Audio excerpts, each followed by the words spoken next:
The Bell 212 helicopter bucked like a spooked horse, fighting every inch of the way through a snowstorm that had turned the world into a milk-white void. Below, the Bitterroot Mountains of northern Idaho were a jagged, unseen threat. I pressed my forehead against the vibrating plexiglass, but there was nothing to see. Just the blinding cataract of the blizzard. The old ache in my left knee, a souvenir from a grizzly in the Yukon, started its familiar lying sermon about bad weather and worse luck. This time, I had a feeling it was telling the truth. The pilot, a kid named Brogan with a nervous twitch in his jaw, yelled over the rotor wash. "Apex sight is on the deck. Gonna be a rough landing." He wasn't kidding. The skids hit the ground with a bone-jarring slam that sent a spike of pain up my leg. Through the swirling snow, I could make out the blocky shapes of modular buildings and the skeletal frame of a mining head rig, all bathed in the sickly yellow glare of floodlights. A heavy rhythmic thump-thump-thump of industrial generators vibrated through the floor of the chopper, a mechanical heartbeat in the middle of nowhere. "Get your gear. I'm not shutting down," Brogan shouted, his eyes wide as he scanned the impenetrable wall of white around us. "I'm wheels up the second you're clear." That was the first real alarm bell. Pilots in this part of the world are a tough breed, not easily spooked. For him to refuse a shutdown, to burn that much fuel just to avoid 5 minutes of silence on the ground, meant he was terrified of being here. I didn't argue. I grabbed my rifle case and my pack, swung the door open, and jumped the last 3 feet into the knee-deep snow. The air was a physical blow, so cold it felt like swallowing powdered glass. It carried the reek of diesel exhaust, but underneath was a sharp metallic taste like licking a frozen steel rail. As promised, the moment my boots were clear, Brogan lifted off, the chopper vanishing into the white chaos with a desperate whine. A figure detached itself from the main building, a mountain of a man bundled in a heavy parka. As he got closer, I saw that despite his size, he was slumped, his shoulders bowed as if carrying an immense weight. His face, framed by the fur-lined hood, was the color of wet clay, and his eyes darted left and right, never settling on me for more than a second. "Hollis Vane," he rasped, his voice rough. "That's me," I said. "You must be Orson Gannett." "Get inside," he said, skipping any pleasantries. He turned and trudged back toward the door, and I followed. He led me on a quick, disjointed tour of the perimeter. The entire compound, maybe 2 acres in all, was encircled by a 10-foot chain-link fence. In several places, the heavy-gauge wire was bowed inward in great concave divots, the steel posts bent at grotesque angles.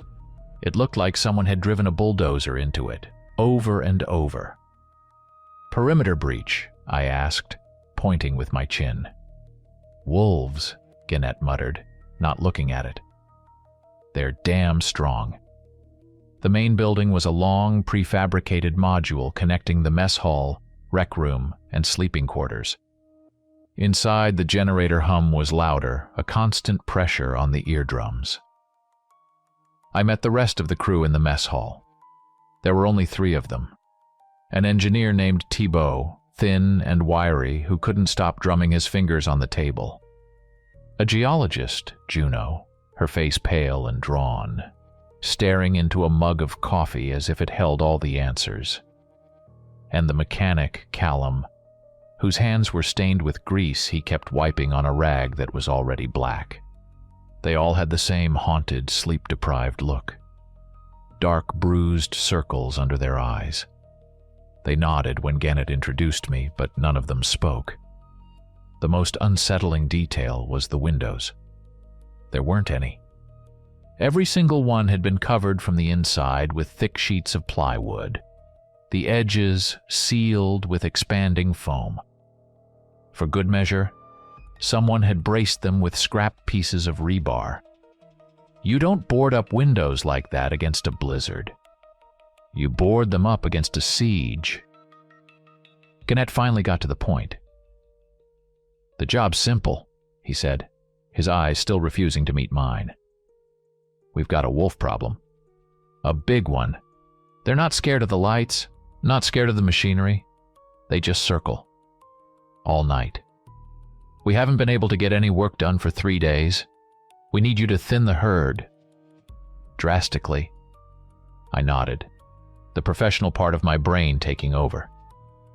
I'll take a look at the tracks. Outside, the wind had died down a little. The snow was a thick, muffling blanket over everything. I walked the fence line, my flashlight beam cutting a clean circle in the gloom. The tracks were there, sure enough, dozens of them. Hundreds. They were wolf prints, but bigger than any I'd ever seen. The snow was churned into a mess where they had thrown themselves against the wire. Then I saw it.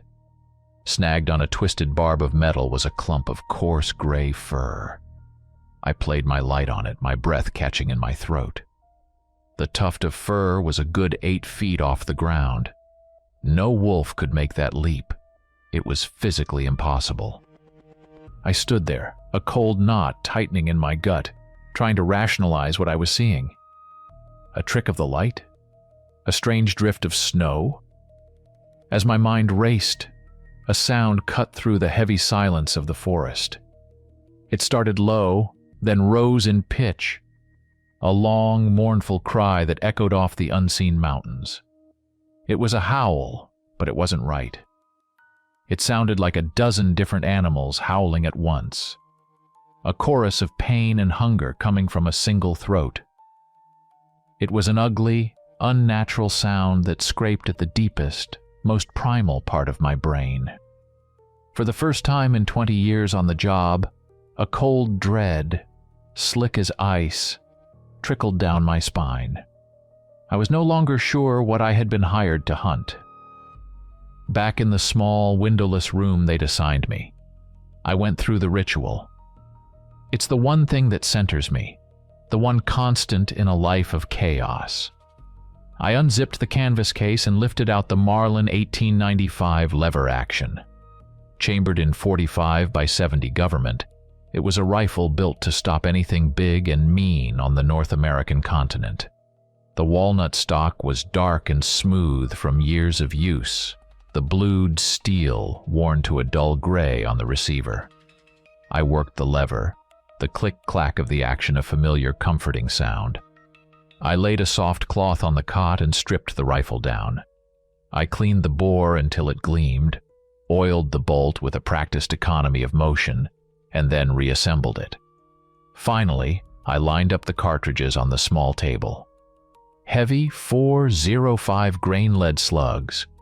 Each one felt dense and purposeful in my hand.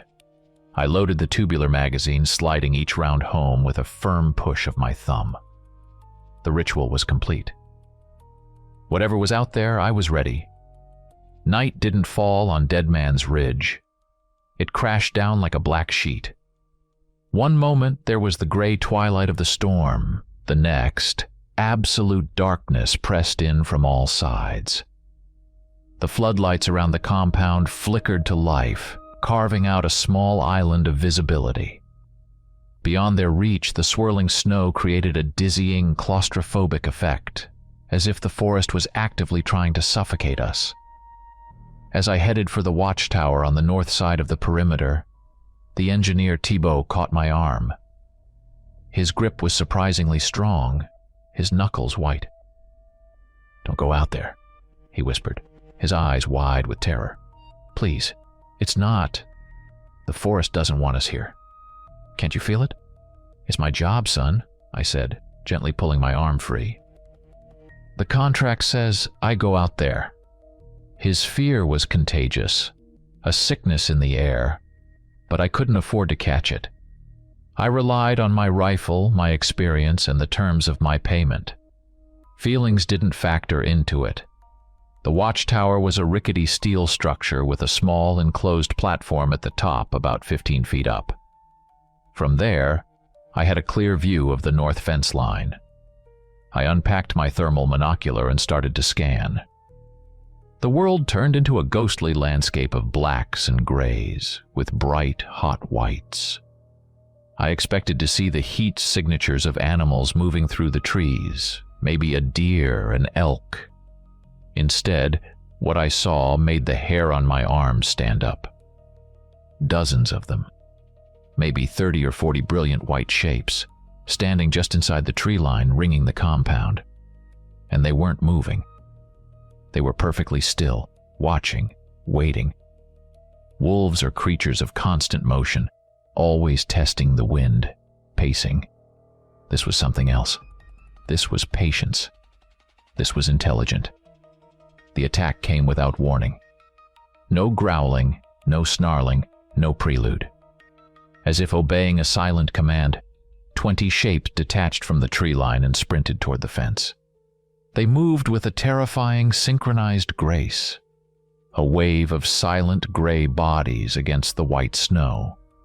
The only sound was the sudden violent thump, thump, thump of their bodies hitting the chain link, followed by the high-pitched screech of metal under strain. I slammed the rifle stock into my shoulder, found a target in the scope, and squeezed the trigger.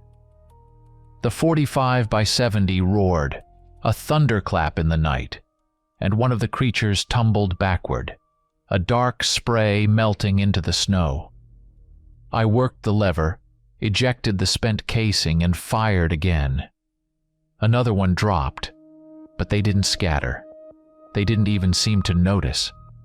The ones I didn't kill instantly scrambled back to their feet, ignoring gaping wounds, and resumed their assault on the fence, tearing at the wire with their teeth. The sound of their fangs scraping on steel was the stuff of nightmares. Then, a section of the fence I'd seen earlier, the one bent like a toy, finally gave way. A thick steel post snapped at its base with a groan of tortured metal, and the creatures poured through the gap. One of them, bigger than the rest, broke from the pack and sprinted directly toward the main building.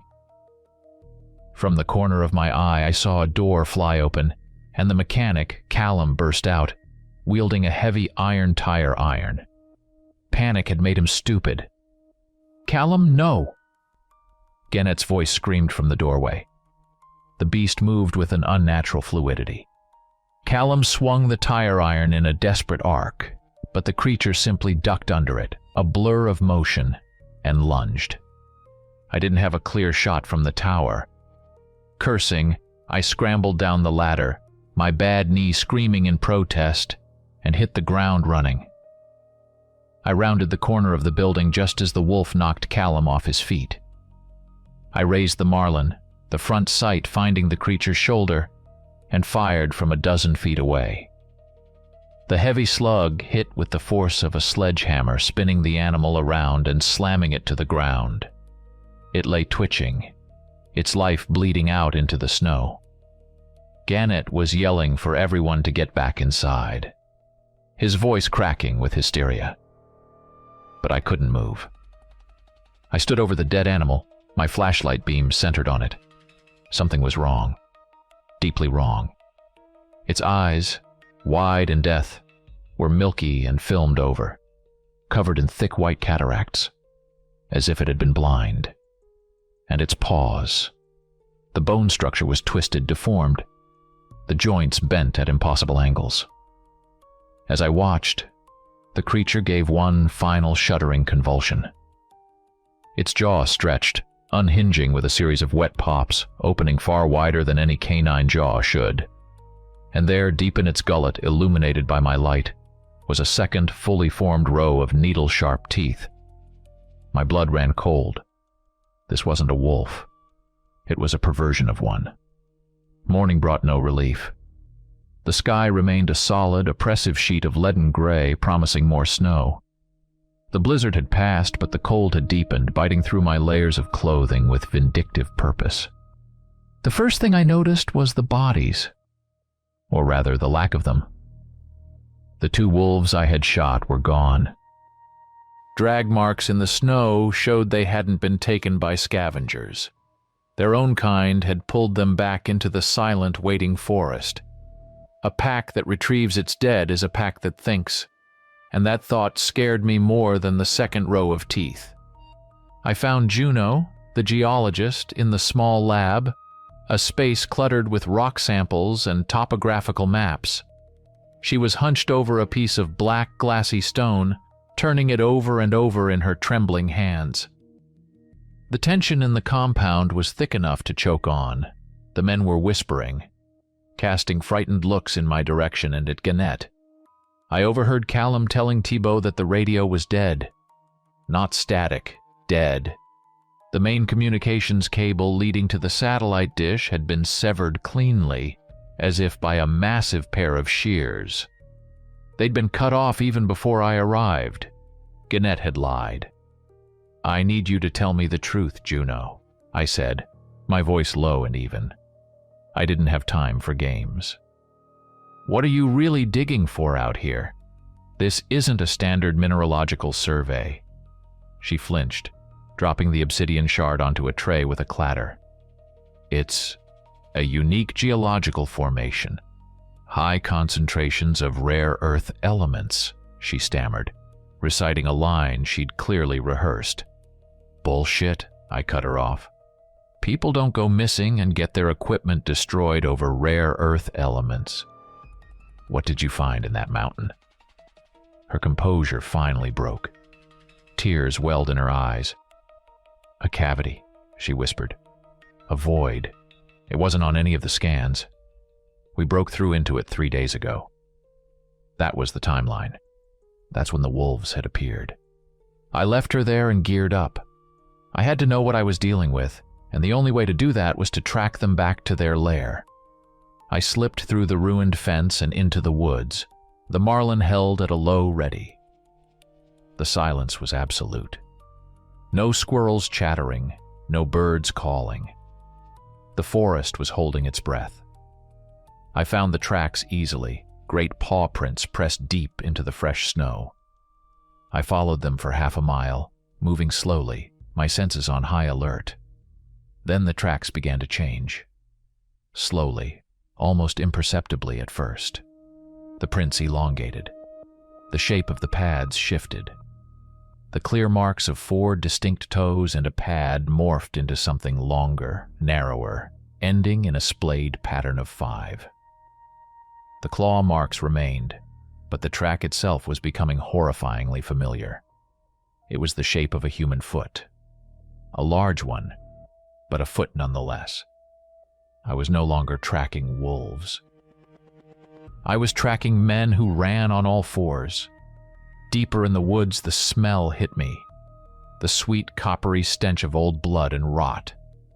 I pushed through a thicket of snow-laden firs and stopped dead. Before me was a clearing, and in its center stood a grotesque monument, a totem. The bodies of the wolves I'd shot, along with others, had been woven together with tree branches and their own entrails. Limbs were twisted at unnatural angles, heads lolled on broken necks, all of it arranged into a macabre, 10-foot-tall sculpture. And the entire horrifying thing was pointing, like a gnarled finger, back toward the apex mine shaft. It was a message, a warning. The feeling of being watched became a physical pressure, a weight on my skin. I scanned the trees, my rifle pressed tight against my shoulder. Nothing. Just the endless, silent ranks of snow-dusted pines. It was time to go. I turned back, my heart hammering against my ribs, and that's when I saw it. Standing at the edge of the clearing, partially obscured by the trunk of a massive ponderosa pine, was a figure. It was tall, lean, and covered in the same coarse gray fur as the creatures from last night. But it was standing on 2 legs, one hand resting against the tree bark in a disturbingly human-like posture. It was watching me. Slowly, it took a step out from behind the tree. My blood turned to ice water. Its body began to shift. There was a sickening sound of popping joints and wet, tearing cartilage. Its back hunched, the shoulders broadening, the lupine head elongated, the snout pushing forward as the bones audibly cracked and reformed. It dropped to all fours, but it wasn't an animal. It was a mockery of one, a horrifying transition between man and beast, a lycanthrope. The old word, the fairy tale word, screamed in my mind. I raised the rifle, the sights aligning on its chest instinctively. I fired. The boom of the 45-by-70 ripped through the dead silence. But the creature was impossibly fast. It lunged sideways the instant I squeezed the trigger, and the heavy slug tore a chunk of bark from the tree where its head had been. Before I could lever in another round, it vanished into the trees with a speed that defied physics. On the snow where it had stood, a few drops of blood steamed in the cold air. The blood was thick, viscous, and almost black. I didn't wait to see if it would come back. I turned and ran, crashing through the undergrowth, the carefully controlled fear I'd nurtured my entire career finally breaking its leash. I burst back into the compound, slammed the mangled gate shut as best I could, and found Gannett. He saw the look on my face and paled. "What is it? What did you see?" I leaned against the wall, catching my breath, the words tasting like ash in my mouth. "We're not the hunters here, Gannett," I gasped. "We're the bait." Panic is a virus. Once it takes hold in a closed space, it spreads faster than any fever. My announcement had shattered the crew's fragile composure. The only antidote was action. "We're sealing this place up," I barked, my voice taking on an authority I didn't feel. "Gannett, get me every bag of ore, every sandbag, every damn thing we can stack. Callum, find me acetylene torches and sheet metal. We're turning this building into a vault."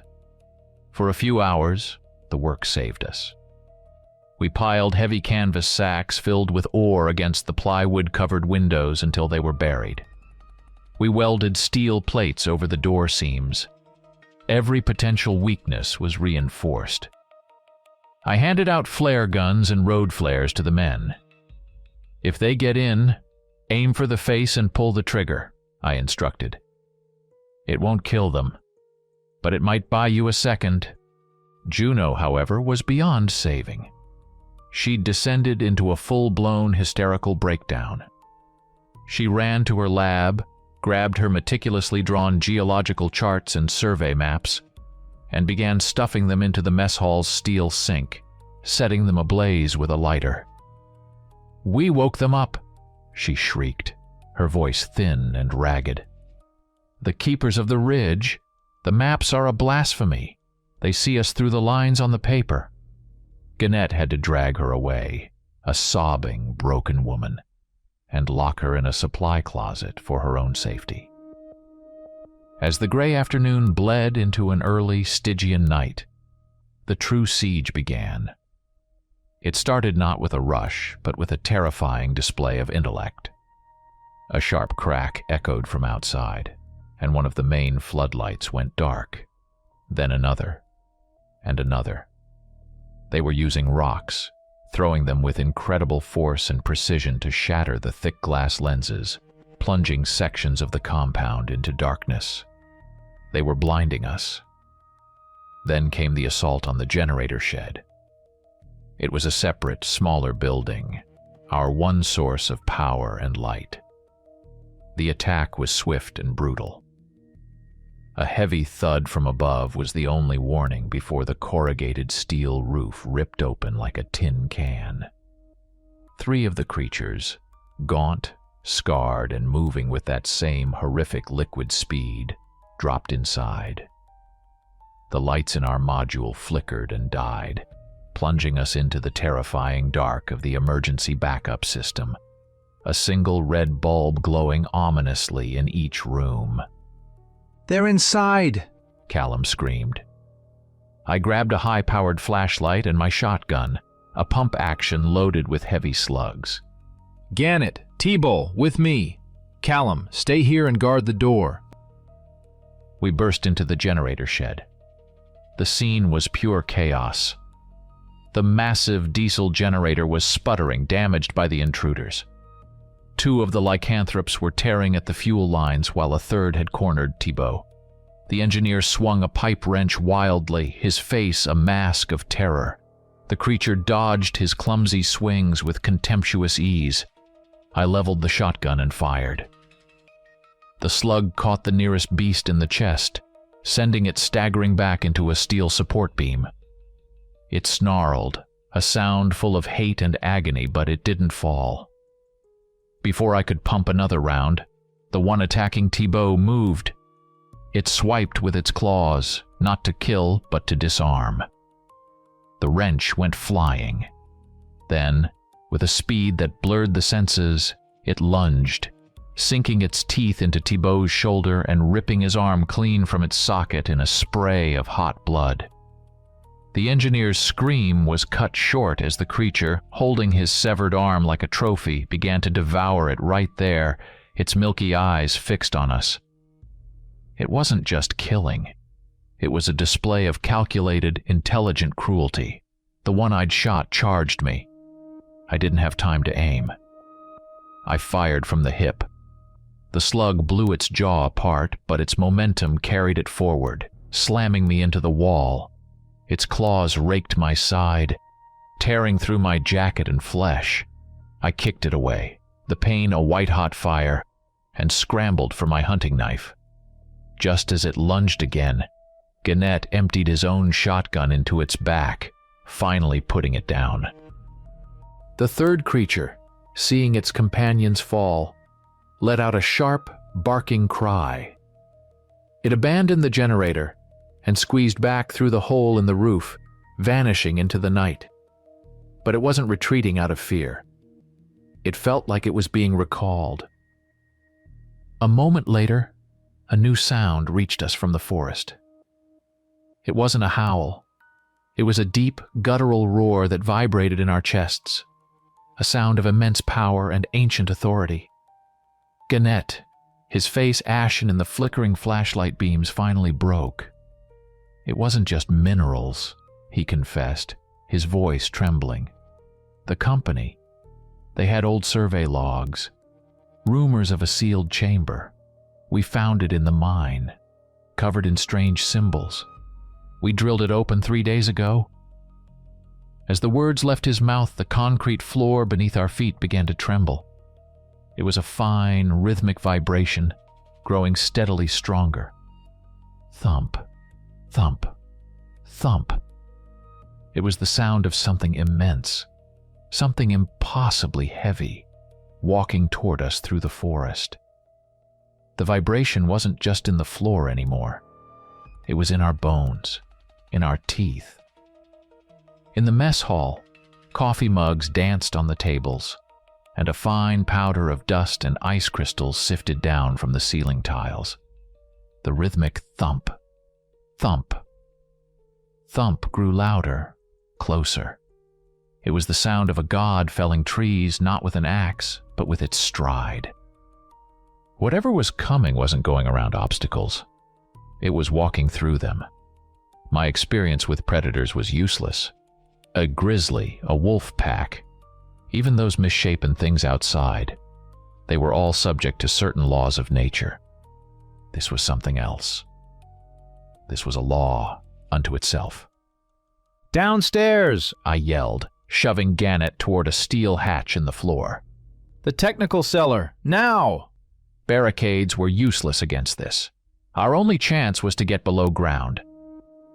Callum was frozen by the main door, his eyes glued to the single surviving outdoor security camera monitor. The screen showed a grainy black and white view of the main gate, illuminated by the last working floodlight. "Something's coming," he whispered, his voice a strangled wheeze. On the screen, a shadow fell over the snow, a colossal darkness that blotted out the light. It grew larger, resolving into a shape that my mind struggled to accept. A figure stepped into the pool of light. It had to be at least 10, maybe 12 feet tall, a mountain of matted fur, muscle, and primordial rage. Its arms were as thick as tree trunks, and its head was a brutish, semi-simian nightmare, with a flattened nose and a heavy brow ridge from which two small, intelligent eyes burned with a cold red light. It was a Sasquatch, a Bigfoot, but not the shy, retiring creature of folklore. This was no gentle giant. This was a titan, its fur caked with mud and what looked like old, dried blood, with fragments of bone tangled in the shaggy mane around its neck. With an almost casual display of strength, the behemoth grabbed the 10-foot-tall steel gate. Metal screamed as it tore the entire structure, concrete footings and all, from the frozen ground. It hefted the twisted wreck of steel and wire as if it were a child's toy and hurled it at the main building. The impact was like a bomb going off. The wall of the module imploded, sending a shower of metal, insulation, and splintered wood into the room. From the darkness of the forest, the lycanthropes emerged. They weren't attacking now. They flanked the giant, loping beside it like a pack of loyal hounds attending their master. This wasn't a random siege. This was a coordinated, disciplined army, and we had just met its general. Callum finally broke. He shrieked, a raw sound of pure terror, and bolted for the back exit, fumbling with the latch. "The snowmobile," he screamed. "I can make it." He never had a chance. The giant's head snapped in his direction, its red eyes locking onto the movement. It took 2 ground-shaking strides, its hand, a shovel-sized slab of knuckles and claws, swinging in a devastating arc. It connected with the snowmobile just as Callum reached it. The machine, and the man beside it, disintegrated in a single thunderous impact, reduced to a crumpled, unrecognizable heap of scrap metal and red ruin. Gannett was already fumbling with the cellar hatch. I grabbed the sobbing, catatonic Juno from the supply closet, slung her over my shoulder, and followed him. We clambered down a steep iron ladder into the darkness below just as the building above us began to come apart under the giant's relentless assault. I looked across the cellar and saw it. The emergency mine elevator, a steel cage designed to bring workers up from the depths. It was our only way out. "The lift!" I shouted at Gannett. We scrambled inside, the cage barely big enough for the 3 of us. Gannett frantically slammed the grate shut and hit the emergency descent button. With a lurch and a groan of protesting cables, the elevator began to drop into the blackness of the mine shaft. For a heartbeat, I thought we were safe. Then, a huge section of the concrete floor above us was ripped away. A monstrous face, all matted fur and glowing red eyes, peered down the shaft after us. The Sasquatch opened its mouth and let out a roar, a physical force of sound that slammed down the narrow shaft, so powerful it made my ears bleed and the very steel of the cage around us resonate like a tuning fork. We were not escaping. We were just falling deeper into the tomb. The descent was a fall into primordial darkness. The emergency light in the elevator cage cast a weak, flickering glow, illuminating our terrified faces and the rough-hewn rock walls of the shaft rushing past. The air grew thick and warm, heavy with the smell of damp earth, wet stone, and something else. A faint, ancient wrongness, like the air in a long-sealed crypt.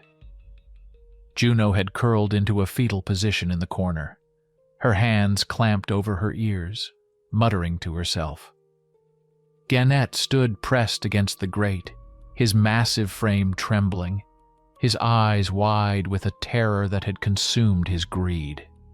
"Where are we going?" I shouted at him over the shriek of the cables. "Level 3, he choked out. "The main excavation horizon. It's where we broke through." The elevator shuddered to a halt with a final, jarring bounce. The gate slid open onto a wide tunnel, its walls supported by thick timber beams. Industrial lights strung along the ceiling cast long, dancing shadows. Juno, seemingly drawn by some unseen force, stumbled out of the lift and began walking down the main tunnel. I followed, rifle ready, with Gannett close behind. After 100 yards, the tunnel ended, but it didn't end in a wall of ore. Juno stopped, pointing a trembling finger. The miners' drills had punched through the granite and into a hollow space. The walls of this space weren't natural rock. They were covered floor to ceiling in elaborate petroglyphs, spiraling patterns, depictions of giant hairy men hunting alongside wolves, and a recurring motif of a 7-fingered hand. The carvings were sharp, precise, clearly not the work of any known indigenous culture. We stepped through the breach into the cavity itself. It wasn't a cave. It was a chamber, perfectly circular, about 50 feet across, with a high domed ceiling. It was a man-made burial mound, hidden inside the mountain for millennia. In the exact center of the chamber stood a massive stone sarcophagus. The heavy lid had been shattered into pieces by pneumatic hammers, the raw, fresh breaks in the stone a violent sacrilege in this silent place. Scattered around the base were gleaming gold amulets, flint tools, and the splintered bones of what must have been ceremonial offerings. My light fell upon the contents of the open tomb. Inside lay the remains of a single occupant. It was a mummy, its skin like dried leather pulled taut over a bizarre frame. The skeleton was humanoid, but grotesquely elongated. The arms and legs were nearly twice the length they should have been, and the skull was narrow and oddly shaped. This wasn't a man who had been imprisoned. The reverence of the chamber, the wealth of the offerings. He had been a guardian, a warden. Juno, now strangely lucid, ran her fingers over the glyphs on the wall, her geologist's mind finally finding a puzzle it could solve. "It's a warning," she whispered, her voice filled with awe and horror. "They're not just pictures. It's a language. It speaks of a spirit, a hunger that walks.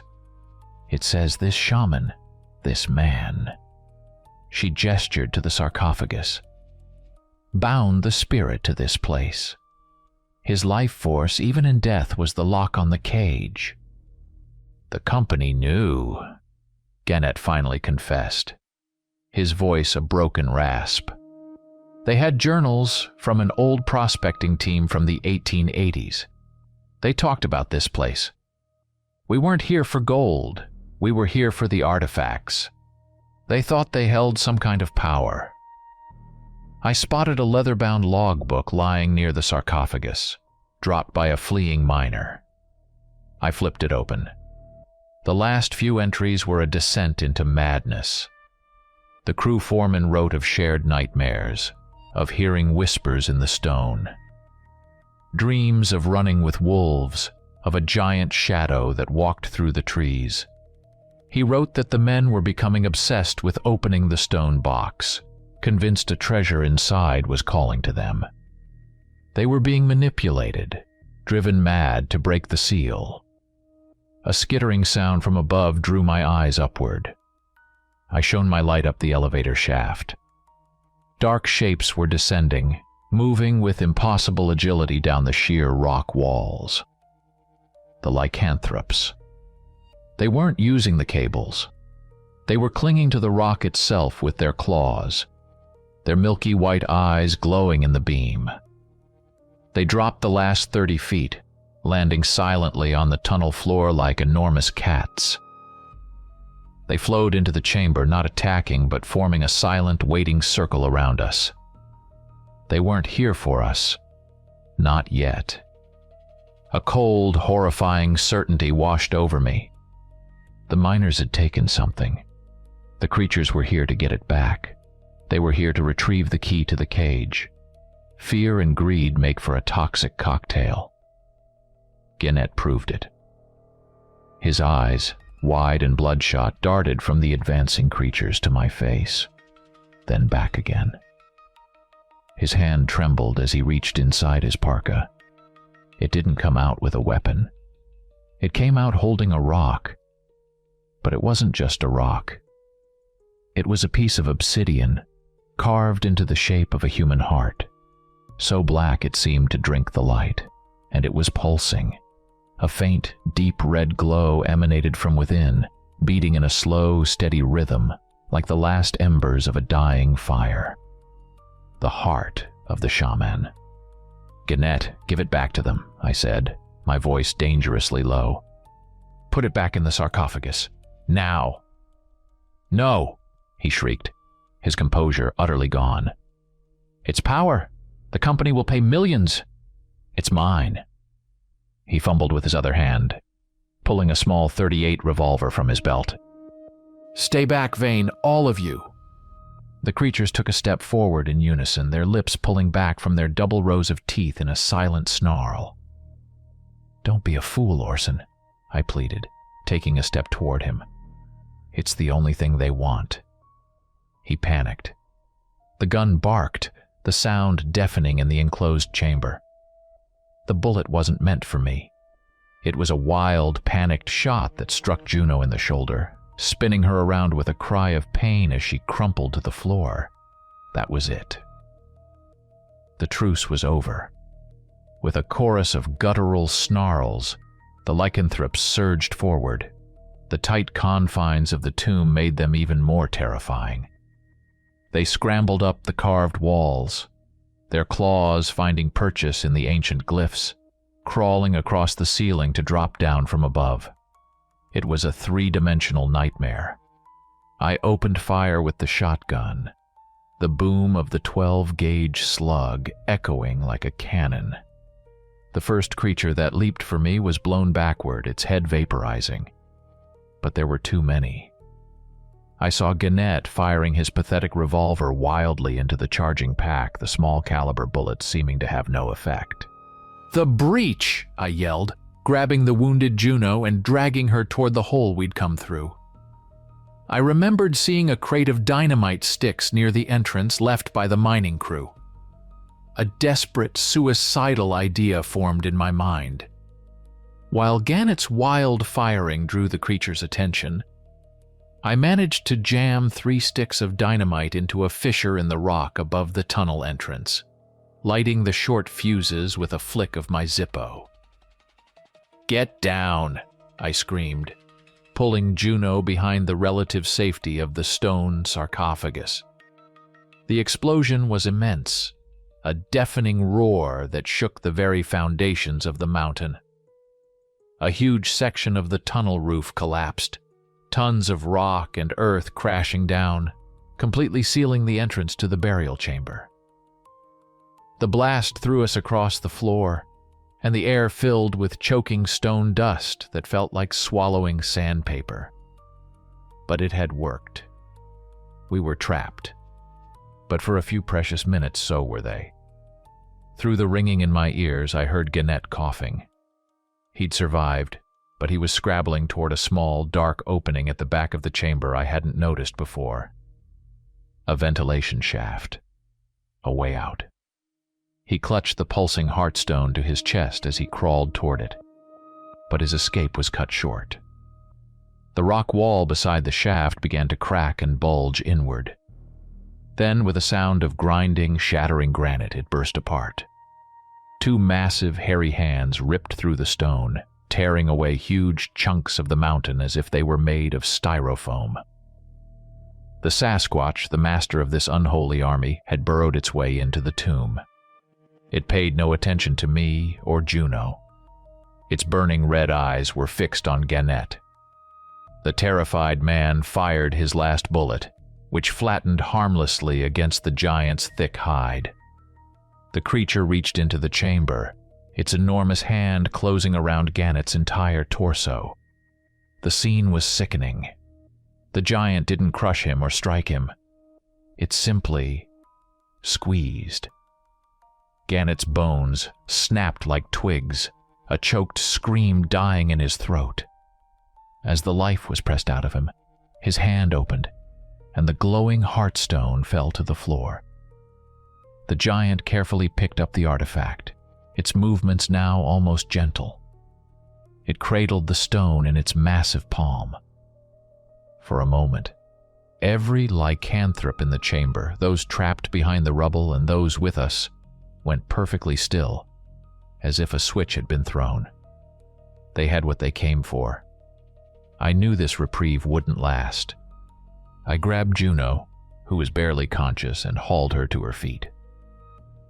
My eyes frantically searched the chamber and found what I was looking for on a faded engineering schematic tacked to a support beam near where the miners had first broken through. A thin, dotted line marked emergency air shaft, decommissioned.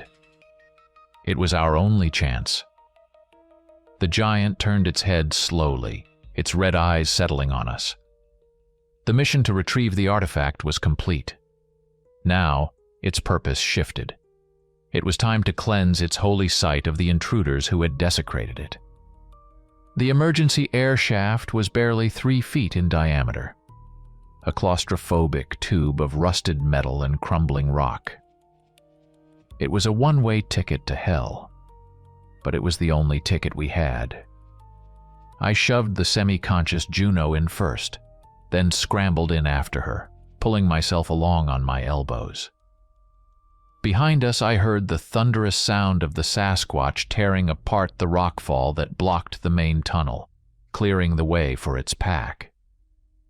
The shaft sloped downward, and soon we were crawling through a slurry of icy, foul-smelling water that soaked us to the bone.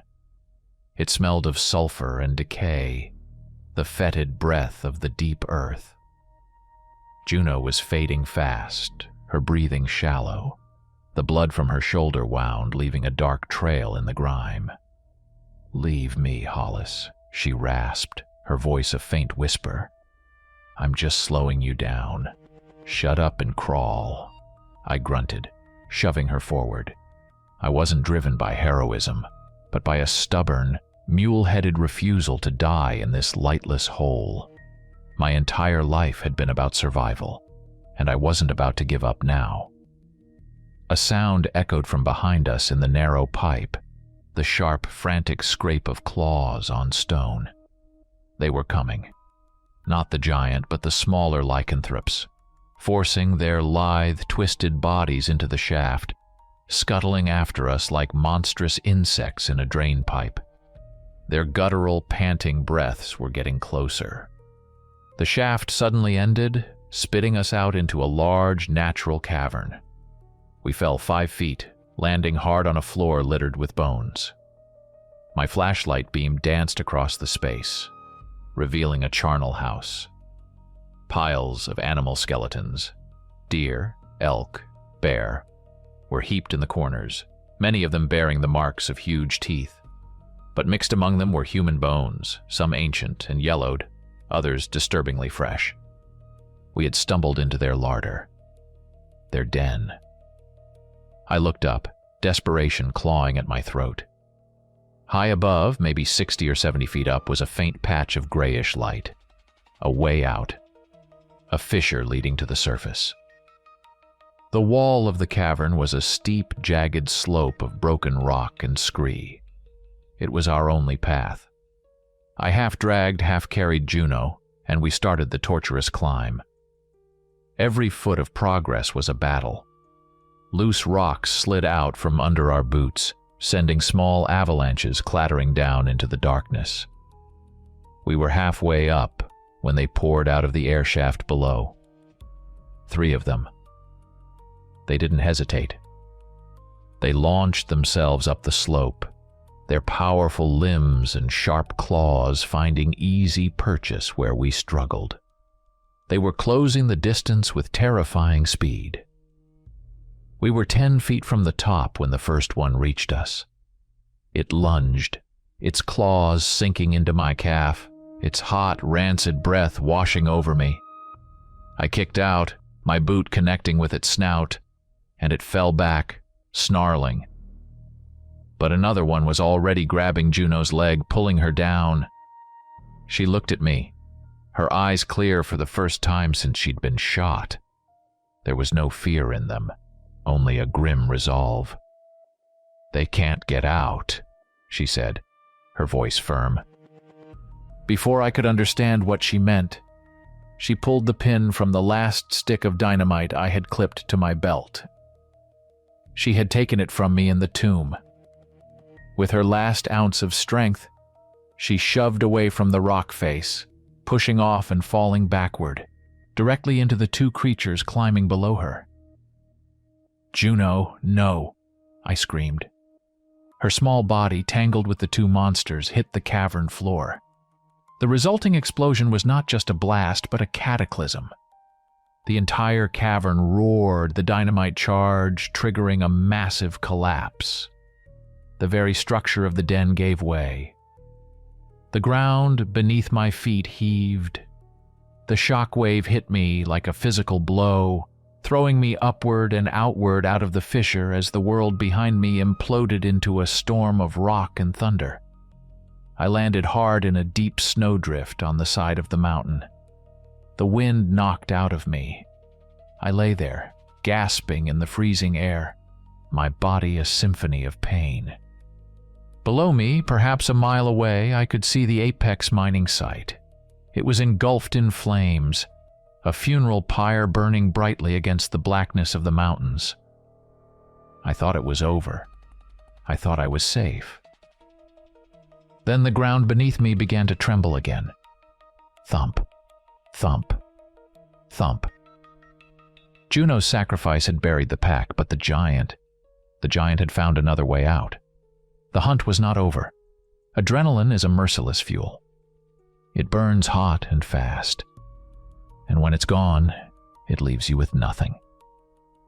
I was running on the last of its fumes, forcing my legs to pump through snow that was waist-deep in places. Every breath was a searing pain in my lungs, the sub-zero air crystallizing deep inside my chest. My shotgun was gone, lost in the collapse of the cavern. All I had left was my hunting knife and my old Colt revolver, tucked in its holster. I checked it by muscle memory. 2 rounds left. Not enough to kill a god, not even enough to make it angry. The forest itself seemed to have turned against me. The ancient pines, heavy with snow, felt like silent, judgmental sentinels. Their branches seemed to reach for me, to snag my clothes, to slow me down. The natural world, the world I had understood and mastered my entire life, was rejecting me like a foreign body. There was no sanctuary here. Ahead, through a gap in the trees, I saw the glint of moonlight on ice, a frozen river. It was a terrible risk, a wide-open space with no cover, but it was flat. It was the only place I could hope to gain any distance. I broke from the tree line and onto the ice, my boots skidding precariously. The far bank was only 100 yards away, a lifetime away. I was halfway across when they appeared. A new pack. They flowed out of the woods on both sides of the river, their gray forms spectral in the moonlight. They weren't the same creatures from the mine. These were leaner, faster. They were herding me, driving me, their movements coordinated with chilling intelligence. They were toying with me now, snapping at my heels, then darting away, prolonging the chase. A section of ice, weakened by the current beneath, gave way under my weight. I plunged into the black, shockingly cold water. The cold was a physical blow, stealing my breath and paralyzing my muscles. For a moment, I thought it was the end, but the shock saved me. A wolf leaped for my throat, its trajectory calculated for where I should have been. It sailed over my head as I was submerged, its claws scraping harmlessly on the ice. The desperate need to breathe overrode the paralysis. I clawed my way back to the surface, gasping, and hauled my frozen body onto the solid ice of the far bank. Shivering uncontrollably, I looked back. On a high ridge overlooking the river, a silhouette stood against the full moon. The Sasquatch. It wasn't pursuing me directly. It was just watching, a general overseeing the final maneuvers of his army. I understood then. This wasn't just a pursuit. It was a ritual, a punishment for my trespass. They weren't just going to kill me. They were going to run me into the ground, to strip away my humanity until I was just another panicked animal. This was the wild hunt of their ancient legends, and I was the quarry. My frozen limbs could barely move, but I stumbled on. A quarter-mile later I saw it, a small, dilapidated shape half buried in the snow. An old trapper's cabin, long abandoned. It was a pathetic shelter, but it was something. I crashed through the rotten door, which fell from its leather hinges, and slammed the heavy plank bar into place. It wouldn't hold for long. I collapsed onto the dirt floor, my body screaming in protest, the final dregs of my energy gone. It was hopeless. This was where it ended. Through a crack in the chinking between the logs, I watched them approach. They didn't rush. They surrounded the tiny cabin, a ring of silent, patient death. Then the ground began to shake. Thump, thump, thump. The master had arrived to witness the kill. The log wall next to my head creaked, then groaned as immense pressure was applied from the outside. A massive dark hand, fingers as thick as my wrist ending in yellowed horny claws, began to slowly, deliberately push the door inward. The heavy wooden bar splintered, then snapped. The door swung open. The colossal figure of the Sasquatch filled the doorway, blocking out the moonlight, its red eyes burning down at me from the shadows of its brow. My hand went to my revolver, my thumb pulling back the hammer with a final defiant click. But I didn't raise it. A .44 Magnum might as well have been a pea shooter. Using it would have been a final, pointless gesture. Instead, I grabbed the only other weapon I had left, a rusty can of lantern fuel from the corner and my Zippo. With a flick of my thumb, the flame sprang to life. I unscrewed the cap and threw the contents of the can all over the dry, tinder-like wood of the cabin's interior. The giant took a half step inside, its massive hand reaching for me. Just as its fingers were about to close around my head, I tossed the lighter into the nearest fuel-soaked corner. The cabin erupted in a whoosh of flame. A wall of fire roared up between me and the monster. For the first time, the creature showed something other than cold, intelligent malice. It recoiled, a deep, guttural sound of surprise rumbling in its chest. It wasn't afraid of the fire, but the suddenness and heat of it startled the ancient being, a primal instinct kicking in. That one moment of hesitation was all I needed. I scrambled for the small window opening on the back wall of the cabin and threw myself through it, landing hard in the snow outside. I didn't look back. I just ran, fueled by the purest, most undiluted terror I have ever known. I crashed through the undergrowth, branches whipping my face, my lungs burning, driven by the primitive animal instinct to flee. Behind me, the roars and howls subsided. An eerie, profound silence fell over the woods. It was a silence more terrifying than any noise, the kind of quiet that follows a predator's final killing strike. I risked a glance over my shoulder. The cabin was a blazing inferno, a bright orange beacon in the heart of the dark wilderness. But there was no movement, no pursuit.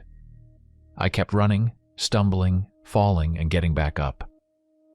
Finally, after what felt like an eternity, I collapsed at the edge of the tree line. Below me, in the valley, was a sight I thought I'd never see again. The twin yellow headlights of a truck, moving slowly along a paved highway. Hope, a feeling I'd thought was extinguished forever, flared painfully in my chest. I slid and tumbled the last 100 yards down the steep embankment, my body a wreck of cuts, bruises, and frostbite. I landed in a heap on the cold, hard asphalt just as the truck, an old logging semi, ground to a halt with a hiss of air brakes. The passenger door swung open. "Jesus Christ, buddy," the driver said, his face a mixture of shock and pity. "You look like you saw the devil himself. What in God's name happened to you up there?" I couldn't answer. I just let him help me into the warm cab. The blast of the heater felt like heaven. A soft country song played on the radio. It was the most beautiful sound I had ever heard. I was safe. It was over. The driver put the truck in gear, and we pulled away, leaving the dark mountains behind. I leaned my head against the cool glass of the window and glanced at the side view mirror, wanting one last look at the forest I had escaped. The trees at the edge of the road were empty, their branches swaying gently in the night breeze.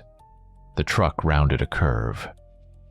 I closed my eyes, a wave of exhaustion washing over me. But a flicker of movement in the mirror made me open them again. Far behind us, back on the stretch of road we had just left, a shape emerged from the trees. It was huge, a towering silhouette against the snow. And it wasn't standing still. It was moving, loping along the asphalt with an easy, ground-eating stride, its red eyes like distant taillights in the darkness. It was keeping pace. My heart stopped. I stared into the mirror, unable to look away, as the driver hummed along to the radio, oblivious. I had not escaped. They had not given up. They had simply let their quarry run, knowing there was nowhere on earth I could go where they couldn't follow. The hunt was never going to end.